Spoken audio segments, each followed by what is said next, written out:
เม่นที่สงสัยในหมู่บ้านแห่งหนึ่งที่อยู่ใกล้กับป่าไม้อันสวยสดงดงามที่กำลังจัดงานบุญฮีตของประเพณีอย่างม่วนซื่นและอีกมุมหนึ่งของป่าไม้เขตใกล้หมู่บ้านได้มียานอวกาศลงมาท่องเที่ยวโลกมนุษย์ซึ่งในการลงแมนกัปตันได้กำหนดให้บรรดาสมาชิกต่างดาวลงท่องเที่ยวได้เพียง1 ชั่วโมงแล้วให้กลับสู่ยานคืนในยานดังกล่าวนั้นมีเม่นต่างดาวตัวหนึ่งมาเที่ยวโลกนำหลังจากลงยานเม่นตัวนั้นก็ได้ลงลิ่นและท่องเที่ยวอย่างเพลิดเพลินจนกลับไปขึ้นยานบ่ทันเมื่อขึ้นยานบ่ทันก็ต้องได้ซอกทางกลับบ้านเองแต่ก็ซอกบ่ได้จนเฮ็ดให้เม่นเกิดความอิดเมื่อยและหิวโหยและได้ซอกอาหารกินจนไปพบกับต้นไม้ด้วยความหิวโหยนั้นเม่นเล่นเข้าไปหาต้นกล้วยเพื่อจะกินหยวกกล้วยในขณะนั้นต้นกล้วยวิเศษก็ได้เว้ากับเม่นว่าหยุดเจ้าแม่นไผเป็นหยังเจ้าจึงสิมากินข่อยเม่นต่างดาวก็ได้ตอบว่าข้อยเม่นที่มาจากดาวอื่นแต่ข้อยหาทางกลับบ้านบ่ได้และตอนนี้ข้อยก็หิวหลายแล้วต้นกล้วยก็ได้ตอบเม่นว่าถ้าเจ้าหิวเป็นหยังเจ้าจึงบ่เข้าไปในหมู่บ้านมนุษย์อยู่ใกล้ๆนี้บางที่เขาอาจจะมีอาหารให้เจ้ากินได้เมื่อเม่นไปฮอดหมู่บ้านก็เห็นประชาชนกำลังม่วนซื่นกับงานบุญประชาชนเห็นเม่นก็ตื่นตกใจและพร้อมกันฮ้องใส่เม่นว่าเม่นจับมันชาวบ้านก็ได้แล่นไปจับเม่นและเม่นก็ได้ตอบว่าพวกเจ้าจะมาจับข้อยเฮ็ดหยังเม่นทั้งแล่นทั้งฮ้องว่า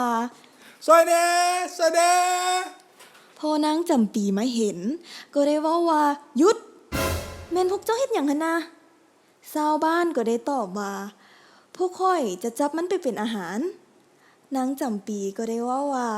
พวกเจ้าจะจับมันไปเฮ็ดหยังมันออกจะงามขนาดนั้นหยุดข้อยจะเอามันไปเลี้ยงเองแล้วนางจำปีก็ได้เอาเม่นไปเลี้ยงไว้ในบ้านนำลาวนับแต่นั้นมาเม่นก็ได้อาศัยอยู่นำนางจำปีและครอบครัวของลาวอยู่ไปดนเม่นก็สังเกตเห็นคนในครอบครัวของนางจำปีแต่ละคนมีความแตกต่างกันเช่นว่ามีผู้น้อยผู้ใหญ่ผู้เฒ่าและผู้ผมสั้นผมยาว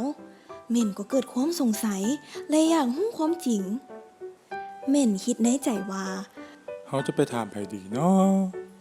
โอ้คิดออกแล้วเขาต้องไปถามต้นกล้วยก่อนพอไปฮอดเม่นก็ได้เว้ากับต้นกล้วยว่าสบายดีต้นกล้วยต้นกล้วยได้ตอบว่าสบายดีแม่นมีหยังให้ช่วยบ่จึงกลับมาหาข่อยอีกนี่เม่นตอบว่ามีแหละเนาะข้าใจอยู่นี่ล่ะจึงได้เดินทางมาหาเจ้าเป็นหยังมนุษย์จึงมีผู้ใหญ่ผู้น้อยผู้เฒ่าและผู้ผมสั้นผมยาวต้นกล้วยได้ตอบเม่นว่าโอ้ยที่มนุษย์เป็นแบบนั้นก็ย้อนว่ามนุษย์เฮามีสรีระและการเปลี่ยนแปลงของร่างกายที่บ่คือกัน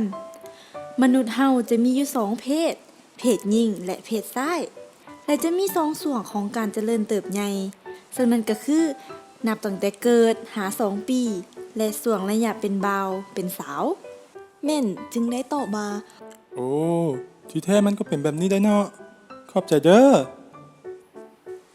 ในระยะต่อมาเม่นก็ได้เห็นเหตุการณ์ของคนในครอบครัวอีกก็คือลูกชายขอออกไปลิ้นแต่พ่อบ่อนุญาตแล้วลูกชายก็เครียดให้พ่อแฮงเม่นก็ได้กลับคืนไปถามต้นกล้วยอีกว่าสบายดีต้นกล้วยเอ้ยอยู่เฮือนบ่ต้นกล้วยก็ได้ตอบว่า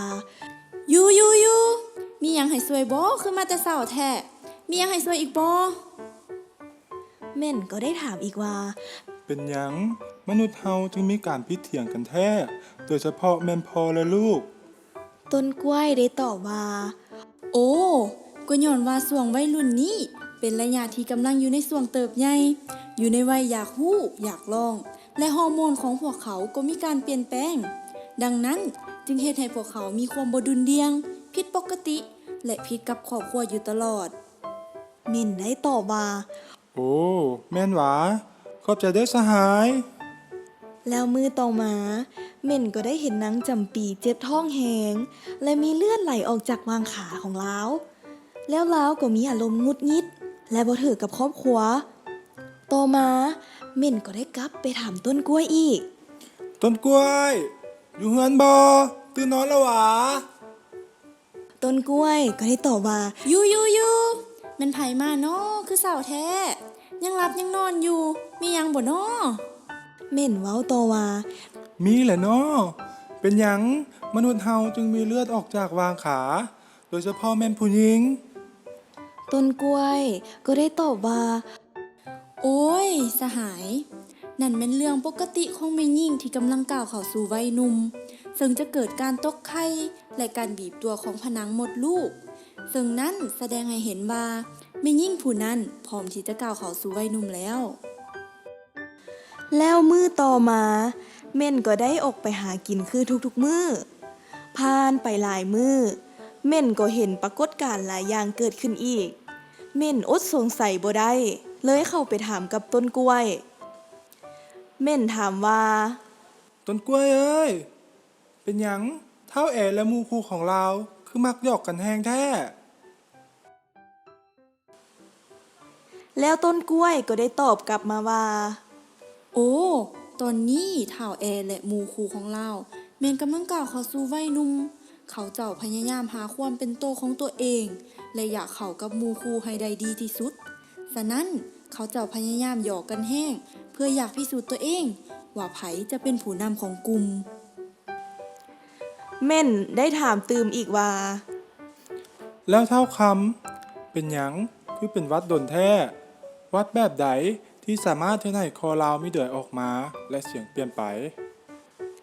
ต้นกล้วยได้ตอบว่า โอ้ยเหม็นเอ้ยนั่นบ่แม่นวัดหรือโลกหยังดอก นั่นมนุษย์เอิ่นว่าเสียงแตกเบามันเกิดขึ้นหย่อนกองเสียงมีการขยายตัวเฮ็ดให้ลูกกระเดือกสวดออกมาจากคอของเฒ่าค่ำเพราะเล่าเป็นเบาแล้วและเสียงของเล่าก็เปลี่ยนไปหย่อนลูกกระเดือกนั้นแต่บ่แม่นว่าเฮาจะเห็นได้ในผู้ชายทุกคนดอก แล้วเม่นก็ได้ถามโตอีกว่า แล้วฝันเปียกนี่เดแม่นหยัง ฝันว่าตกน้ำหวา แล้วเป็นหยังถ้าวันคืออายแท้ ตอนที่หมูลาวว่าลาวฝันเปียกตัวหน้าคนอื่น ต้นกล้วยได้ตอบกลับมาว่า เขาบ่ได้ฝันว่าตกน้ำดอกเหม็นเอ้ยนั่นเป็นการหลั่งของน้ำอสุจิของเพศชายตอนนอนหลับ มันสามารถเกิดขึ้นได้หลายครั้ง ตอนที่เพศชายกลายเป็นวัยรุ่น มันเป็นส่วนหนึ่งของธรรมศาสตร์เพศชายบ่แม่นลาวลามก หรือคิดบ่ดีกับผู้หญิงหรือฝันแนวลามกดอก เม่นว่า โลกของวัยหนุ่มนี่ น่าสนใจดีเนาะ แล้วเม่นขี้สงสัย ก็ได้ซอกหาเฮียนหู้เรื่องต่างๆ ของวัยหนุ่มที่อยู่ในชุมชนเขาไปเรื่อยๆ แล้วพวกน้องๆคิดว่าเม่นควรจะเฮียนหู้อย่างตื่มอีกแน่ในชุมชนของพวกเฮา